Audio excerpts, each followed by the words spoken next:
All right. Hi, everyone. Dr. Jenkins here. We're here to do the video for the Respiratory Physiology lab.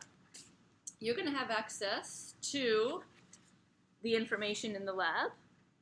Part 1 of the lab you can do at home. All right? So Part 1 has the instructions for these 6 things. You're first going to take, you can use yourself or you can use someone else, but you're first going to take the resting respiratory rate. You should be seated, and you can just either count on your own, or if it's someone else, put your hand on their shoulder, and you're going to count how many times they breathe in and out in a minute. Or you could count how many times they breathe in and out in 15 seconds and multiply that by 4. One respiration includes breathing in and out. Okay, so this would be one respiration. This would be a second respiration. Okay? Then you're going to breathe into a paper bag, and even if you don't have the good old-fashioned brown paper bag, I'm sure you have something you can breathe into. Just don't do it too long and hurt yourself, please. You're going to breathe into a paper bag for 30 seconds. Take the paper bag off and immediately check respiratory rate again. You can see, I'm not very good at this, you can see what happened to mine. Ooh. Then you're going to do some light exercise, no excuses. What I did is I just jogged in place for 30 seconds. You can go up and down stairs, and then immediately after you finish that, you will again count your respiratory rate. The last 3 involve holding your breath. So we're going to see how long you can hold your breath under different circumstances. One is just going to be after you breathe normally. One is going to be how long you can hold your breath after doing this again. And then the last one is going to be how long you can hold your breath after deep inhalations and exhalations. You're going to use yourself. I've given you my numbers here just because I wanted to do the lab and be in here. And then, as part of the review questions for the lab, you're going to ask questions. You're going to answer questions, You're going to answer questions about why these numbers change in the way that they did. And because you've had such good lecture or lab and lecture instruction, you're going to be just fine. Now, the next thing that we're going to do in the lab is dry spirometry. Ooh, very exciting. For dry spirometry, in the lab, we have what's kind of an old and outdated, but still functional dry spirometer. If you're out in practice now, they have newer ones, but these are very useful clinically because we can get an idea of someone's breathing limitations, like say they have asthma or something. Okay? This you cannot do from home, but I'm going to do it and I want to show you. Okay? I didn't see a need to show you going through all that because it's very self-explanatory. For this one, you're going to see in the instructions step A, B, and C, right? And in these instructions, anytime you see that asterisk or that star, that really means shove that in your mouth. So the first one here, I'm going to inhale as much as I can, shove that in my mouth, and then exhale as much as I can. And then you have 2 other situations. The lights just went out because they're automatic. Let me walk so they can come on again. Or maybe not. I'll do it by hand. Old technology. There. And then there was light. So I'm going to do each of these and then give you my numbers, and then you're going to do the calculations, okay? For this dry spirometer, we use a disposable mouthpiece. And if you look here, I have it set up properly. So the needle is set to 0.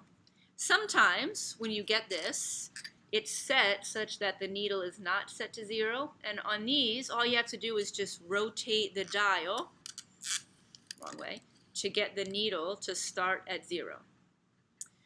When you do this, I'll tell you the tips that I have. You should be standing up because we can bring in as much air as possible. And it may not be pretty. So I know sometimes when I do this, people maybe make fun, but I'm a competitor. So it may not be pretty, but we're going to try and exchange as much air as possible. So step A, inhale maximally, shove this in my mouth, and exhale maximally. I'm going to stop talking for like 20 seconds just to get my respirations back to normal, and then I'm going to do this because I really want to do well, okay?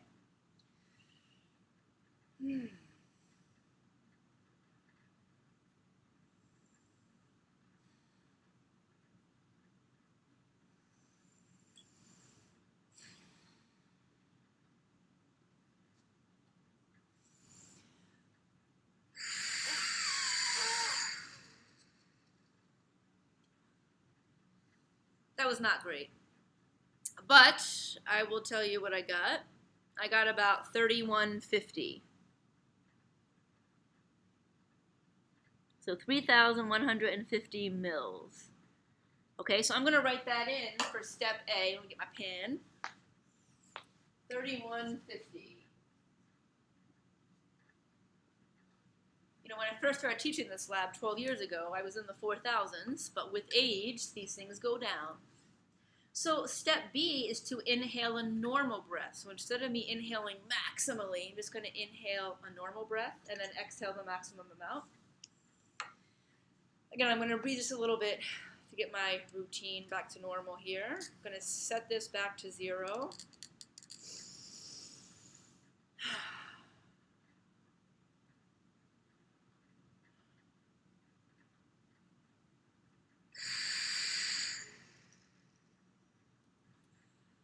Oh, that was bad.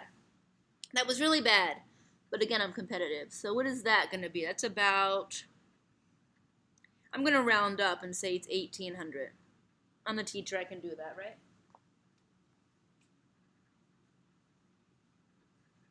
And then step C is to exhale a normal breath and then exhale and then go into this. So get my breathing back to normal. Okay.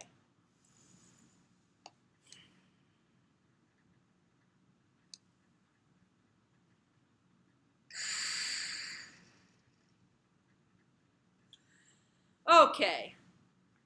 Well, I'm right about at 1,500. Okay, so these are the numbers that you're going to use to do the calculations. So for this part of the lab, no matter who you are, what gender or age you are, you're a 41-year-old female. Sorry. Now, at the bottom of this, and you're going to have access to this, you're going to be doing the calculations. It just so happens that vital capacity is the same thing as step A. And that makes sense because vital capacity is our total exchangeable air, how much we can inhale forcefully and exhale forcefully. And that's in essence what we did in step A. I inhaled as much as I could, and then I exhaled as much as I could. So we can already fill this in. My vital capacity was 3,150. Now, we're going to compare this to a predicted vital capacity. So you're going to have access to a table. This one's a little wrinkled, just because we love to use it. One side is for males, one side is for females. And you're going to make sure you use the right one, females or males. And then you're going to see on this side your age, and on the top is your height in centimeters, because these are the two main determinants of how our respiratory capacity changes. Gender and height, because if you're taller, you will have a longer thoracic cavity. So the taller person should have a little bit of a higher lung capacity or vital capacity than a shorter person. Couple things. You're going to see that, let's look at age. You're going to see that the age goes up and down by 2 years. So, for example, I'm 41, but I've already turned 41, so I actually use the 42 number. So just try and pick whatever you're closest to. Same thing for the height. It goes in increments of 2, so just pick the one you're closest to. You're going to have to find out your height in centimeters. Now, even though we're using my numbers from the spirometer, I still want you to find your predicted vital capacity. I found mine.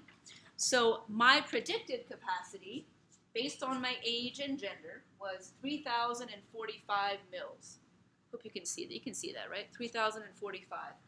So the idea of this lab is that you're able to compare, right? My predicted vital capacity is 3,045, and my actual vital capacity was 3,150. So I beat my predicted. Yes! Not by much. I used to be better at this, but maybe it's just because I'm talking so much and I'm so excited. Okay? Now, like I said, I'm going to want you to find your predicted vital capacity. And in order to do that, you're going to have to calculate your height in centimeters. I've put that down here. To find your height in centimeters, take your height in inches and multiply by 2.54. Your height in inches, I'm 5'8". So 5 feet is 60 inches, right? 5 times 12 is 60. So if you're 5'8", that's 68. If you're 5'5", that's 65 inches. Okay? All right, cool. So you're gonna find your predicted vital capacity, and then you're gonna calculate using my numbers. You're gonna calculate the expiratory reserve volume, the tidal volume, and the inspiratory reserve volume using my A, B, and C. All right, that's all we have for this video. Good luck, everyone.